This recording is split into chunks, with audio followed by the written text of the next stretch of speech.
هذه المباراة، لكن ليس من أي هدف، لأنه ياسر القحطاني لا يعود للتهديف من أي هدف. الكرة وصلت إلى أحمد الفريدي، الفريدي على الناحية اليسار يمررها ممتازة عند ليونغ بيو إلى ياسر القحطاني. جول! رباعية هلالية بقيادة القحطاني، رباعية للزعيم بقيادة القحطاني.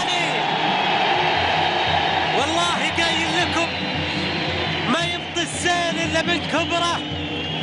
القحطاني ما ابطى من عبث. ياسر القحطاني عاد بهذه المباراة، لكن عاد بكرم، عاد بكرم في هذه المباراة. شوف الكرة مرة ثانية، ليونغ بيو عطها ياسر القحطاني، وانسى الأمر وانسى الموضوع، انت ناول حطها في أي نقطة. القحطاني يجيك مهلل ومرحب. شوف الكرة وصلت للقحطاني، والقحطاني سجل هدف.